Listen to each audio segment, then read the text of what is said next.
If you have been gardening as long as I have, you know there is one absolute truth. Healthy soil means everything. But let's be honest for a second.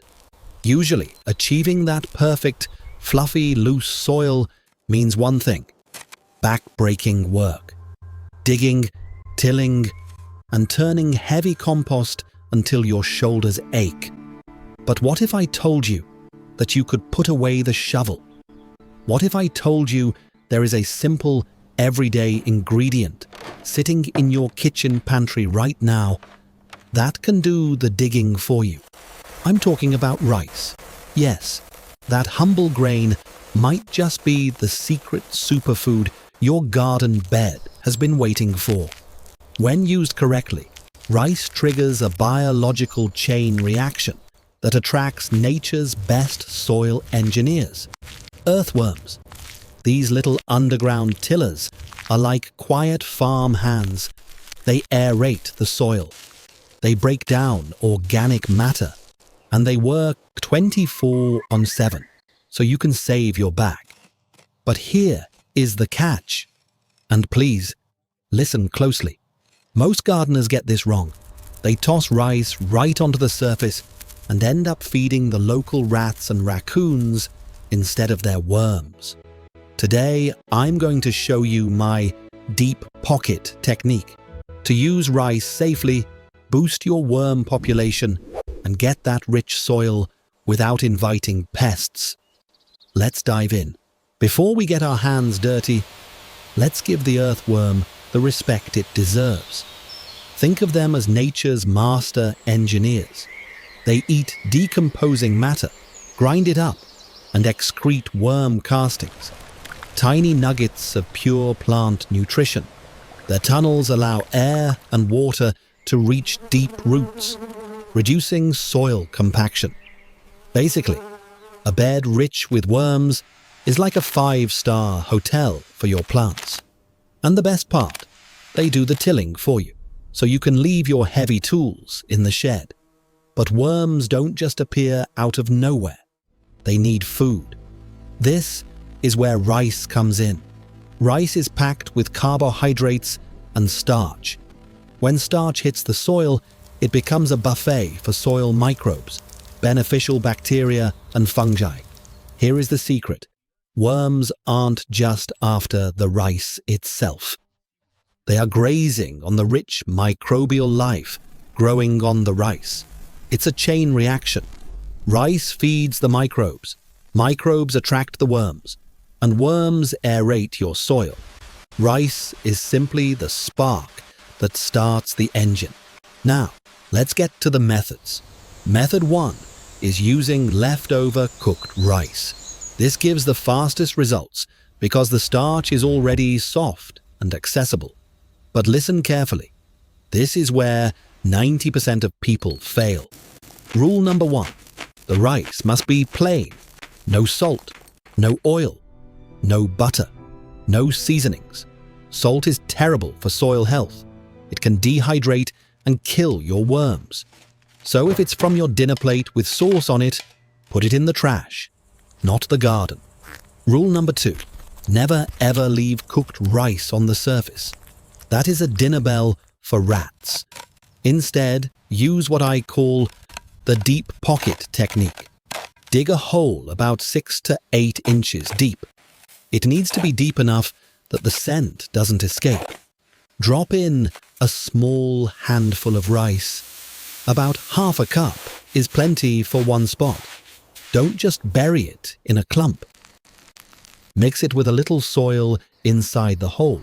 This helps it break down faster without souring.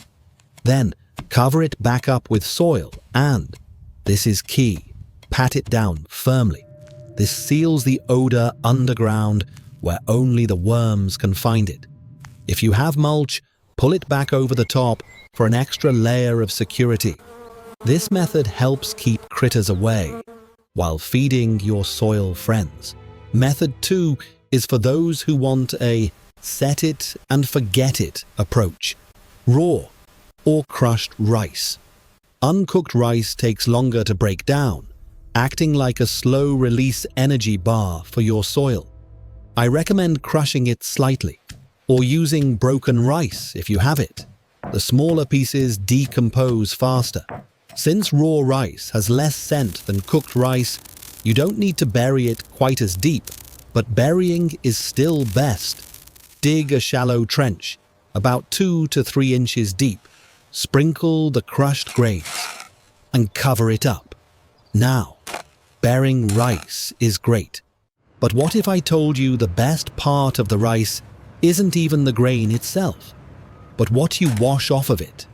This next method is my absolute favorite because it's liquid, it's free, and it works instantly. Method 3. Rice wash water. Normally, you pour this cloudy water down the drain, right? Stop doing that. That milky water is packed with dissolved starches, vitamins, and minerals. Pouring it directly onto your garden beds nourishes microbes instantly. But here is a pro tip that most gardeners don't know. If you want to supercharge this liquid, don't use it immediately. Let the rice water sit in a jar at room temperature for about 24 hours, just one day. It will start to smell slightly sour, like yogurt or sourdough starter. That is a good thing. You have just cultivated beneficial bacteria, specifically lactobacilli. When you water your plants with this fermented water, it boosts the soil's immune system and helps break down organic matter faster. Just don't leave it longer than 2 days, or it will smell rotten. Mildly sour is the sweet spot. Now, since I started sharing this method, I get a few common questions, and I want to address them right here so you don't panic. Question 1. I see white fuzz growing where I buried the rice. Is that bad? The answer is no. That white fuzz is actually beneficial fungi mycelium. It means the process is working. The microbes are breaking down the starch. Think of it as the internet of the soil, connecting your plants. However, if you see green, black, or slimy mold, that means too much moisture or not enough air. Just mix the soil up to aerate it and use less rice next time. Question 2. What about ants? If you see ants swarming the spot, it usually means you didn't bury it deep enough, or the soil is too dry. Ants hate moisture, so water the area well after burying the rice. Wet soil keeps the scent down and discourages ants, but it encourages worms. It's a win-win. I'll be honest with you, friends. I was skeptical at first. Years ago, when my back started giving me trouble, I thought my gardening days were numbered. I simply couldn't turn the compost pile or double dig the beds anymore. I felt defeated. I thought I had to give up my passion. But one day, staring at a bowl of leftover rice, I decided to try this lazy method. I tucked it into the corner of my raised bed, used the deep pocket technique, and left it alone. A week later, when I pulled back the mulch, I couldn't believe my eyes. Dozens of worms were clustered in that one spot, wiggling in rich, dark soil. The hard clay had turned into crumbs. They looked bigger, healthier, and hungrier than ever. That one experiment changed how I see gardening. I realized I didn't need to work harder. I just needed to feed the workers who live underground. The beauty of this rice trick is its simplicity. It reminds us that soil building doesn't have to be expensive or back-breaking work. By leaning into natural processes, we can step back and let nature do what it does best. Just remember the golden rules to keep it safe. Plain rice only. Bury it deep using the deep pocket technique. And moderation is key. Bigger worms, richer soil, and a happier back.